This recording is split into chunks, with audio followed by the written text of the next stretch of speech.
mean, it's fascinating always when you talk to people who aren't religious or who disparage the Judeo-Christian tradition upon which this entire culture was built, and they'll use Judeo-Christian terms, right? They'll use Judeo-Christian definitions of good and evil. They'll use Judeo-Christian notions of rights that don't exist in the absence of Judeo-Christian culture, right? They don't exist anywhere else on planet Earth for all time. Right. And you know, the idea that you haven't really thought these things through, it's dangerous. I mean, every political philosophy is based on a certain conception of human nature and humanity's place in the world and human value more than anything else. I mean, the foundational statement for all of Western civilization is the very beginning of Genesis, that God is made in man, that man is made in God's image. Right. Once you do that, you can talk about the value of man, the rights of man, what is man put here to do. But if you don't believe any of that, if you just believe that man is sort of a random assemblage of atoms that happened along, you know, because the universe is random and there are lots of iterations of it, then I find a hard time making the moral argument against, for example, things like slavery or abortion or tyranny or murder even. I mean, like... or capital punishment on the flip side. Capital punishment. I mean, if you are basically just an ant, unless you're a Jainist and you believe all forms of life should equally be protected, but that's a religion too. If you believe like a secular version of that, then okay, I guess I buy it. But otherwise, you have to explain what makes human beings special and why is that specialness worthy of protection. It does lead to this, what it seems to me, disingenuous determinism. That seems to be the logical conclusion of that materialist thinking. But and disingenuous is the right word, because I think that what ends up happening, it's very weird, is when you talk to a lot of people who are atheists. Like I read Sam Harris's books, and I've met Sam, and I think Sam's a smart guy. And when I read what Sam has to say, a lot of what he has to say is based on just an assumption of free will. There's an assumption that you can choose otherwise, that you are in control of your own life, and that you should live a moral life, that he has constructed for you his version of what morality looks like. Alan Dershowitz sort of has a similar model. And the problem is, where are you getting this free will stuff in a materialistic universe in which you're just a random assemblage of atoms? Like, where is this free will coming from? Where do you get that? And how do you square that with a materialist version of reality? You know, I think that the best proof of God, I've always said this, I think the best proof of God to me is is sort of a Cartesian notion that you are a thinker, you are a being. I can that acknowledge myself in right. the world. You are a self, right? You're not just a random assemblage of stuff that wakes up new every morning, and that if you have a hamburger, you're a different person than you were 1 minute before because you just put some new stuff in your body, right? The notion that you are a coherent human being with the capacity to think and the capacity to control your behavior and the capacity to change, that's the basis of all of civilization. You take away that basic Augustinian notion of free will, and it's all over. I couldn't agree more. So my second question is pertaining to kibbutzim. What you know that their basic system is one based on like a microcosm of socialism. Yes. So I wanted to know what you thought about that pertaining to Bernie Sanders' like insane loony bin socialism. Right. So Bernie Sanders is a nutcase, and Bernie Sanders, like this is something people say about the New Testament also, because in the New Testament, I've got my Christian hat on tonight. I mean, the New Testament has a section where it talks about Jesus sharing in common with his disciples, and so people like to quote the New Testament to the idea that Jesus was a socialist.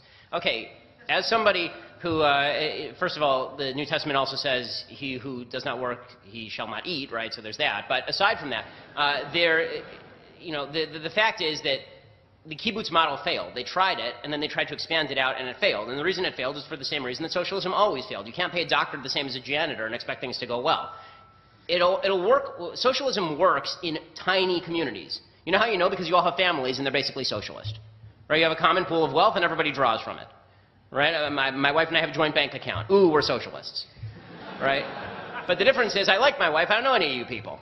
So this idea that you can extend out what is essentially a familial system across an entire broad society and then force people to join in, and we can all be one family, even if the guy who's taking from the pot's a total schmuck who won't do a day of work, it's not going to succeed. I am so irritated with the support for Bernie Sanders, I cannot even tell you. Every time that loon bag gets up there and he says, "Life is not fair, give me money, I just want to die," it's so awful.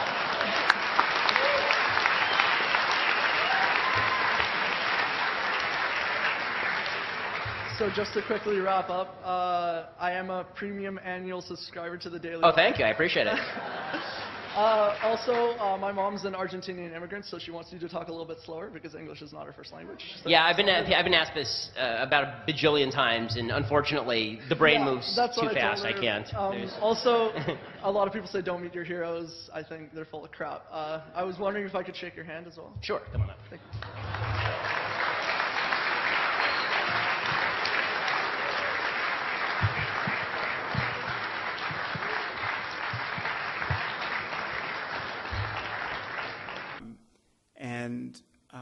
also live in a world in which apologists for Islam would say, would look at that behavior and say, that has nothing to do with Islam. There was a news story yesterday about a Mormon man who killed his wife, and she had red hair. Many of those women who were found whose heads were found in the bag in Baghdad were not actually redheads, but some were strawberry blonde. We would hear about women who were shot and not decapitated, and decapitation is the only thing that is sanctioned in the Quran. I mean, this is the kind of gymnastics we would be faced with. And the basic fact about the Quran, as it is with so many other books like Leviticus and Deuteronomy, and there's nothing worse than Leviticus and Deuteronomy as far as I can tell, but people ignore them, as Richard pointed out. The basic problem with the Quran is that it really does preach hatred and fear of the infidel far more eloquently than it preaches anything else. And that is a problem we are living with, and no amount of casuistry is going to get us around that until we find some way of empowering the forces of moderation in the Muslim world. And I would agree with you, in a hostage negotiation, you don't tell them that your religion is bullshit. I think we are engaged in a very different hostage negotiation now, talking about the role of science and intellectual honesty. Let me just say about the kamikaze. There's a book called When Cherry Blossoms Fall. They were not militant. There was not much of a militant ideology. They were basically German romantics. Read Zen at War and Zen War Stories. If This you is want to their know. diaries. This is their diaries. Can I But comment on the, let me on the kamikazes for a moment, just Yeah. because it's right, it's in the moment, and I know my esteemed colleague here, he's always trying to. It's okay. I'll hand to you in just a moment. Aren't we forgetting a couple of things here? That, for example, the American admirals in the Pacific, once they saw that Japanese pilots were, instead of firing missiles and bombs to the ships, started flying their planes into the ships, they knew that there was a turn in the war at that point, because as effective as that was, as an act of war, they knew that Japan's capacity to wage war was on a dramatic decline. Because had that been, it was not the first choice for Japan to engage kamikaze bombers. And so if we go to Islam, there's a question I haven't heard asked yet. Because we're looking at suicide bombings as some kind of intrinsically noble exercise within the paradigm and abhorrent from the outside. But would there be suicide bombings if the Islamic community had their own air force and tanks? I don't think so.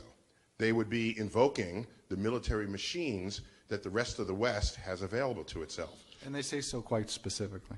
Okay. No, I would say I wouldn't be quite that sanguine. There wouldn't be suicide bombings, perhaps, but this notion of martyrdom, either you believe in martyrdom as a genuine metaphysical principle or you don't. If you do, it has certain behavioral and logical consequences. Get the U.S. out of this. Look at the war between Iran and Iraq. The Iranian mothers were sending their teenage sons out to clear minefields with their lives, thinking they were going to get to paradise and get the whole family in after them.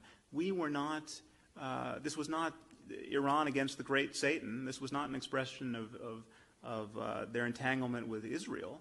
This was, I mean, how do you get a mother to celebrate the suicidal atrocities of her children? She has to believe something. Now, more often than not, you know, I'm with Weinberg, who thinks she has to believe something religious. Now, you can get me some kind of Marxist ideology hammered into her head that may get her to feel consoled by that behavior, but you know, martyrdom is good enough, and martyrdom is very well subscribed. And so whether they're willing to blow up nukes or just not be deterred in a mutually assured destructive sort of way, the way the Soviet Union was, that's really what I'm worried about. I'm worried about a world in which we wake up and we see the psychological equivalents of the 19 hijackers armed with long-range nuclear weapons, and then we have to think, well, are these really rational actors? I mean, are they as pragmatic as Scott says, or are these guys really willing to hit the wall at 400 miles an hour? I think they're telling us they're willing to hit the wall. Many of them are hitting the wall. I think as a rhetorical device, that's pretty persuasive. So I'm inclined to take them seriously. Okay, I want to step back a little bit for the debate that you started earlier with your question to Sam to some extent. And actually something you said, Sam, now allows me to bring it back, which is I'm kind of amused. The basic point that you make very cogently is that we have this unusual and totally non-rational acceptance of religious sensibilities, especially when those sensibilities are ludicrous. And the easy example is in this case maybe Islam, or you can pick whatever, or the Old Testament. But you're much more tolerant in your statement, of course, of Buddhism. You talked about the Buddhists who had this compassion, but the compassion was based on nonsense. It's based on reincarnation. Well, it's actually, I mean, I can unpack that, but... Yeah, but okay, but the point is, it's clear to me that you're much more willing to, in some sense, be respectful of a nonsensical religious belief which leads to a positive result, perhaps. And yeah, I know, I want you to comment on that. I'm sure you'll not agree with that statement, but I want you to elaborate on it. But I think what that reflects is this question that you were asking earlier, which is the a priori attack on religious faith in general, or in fact not religious faith, but faith in things which you cannot, for which you have no evidence whatsoever, as a general statement that is a bad thing, that making that attack is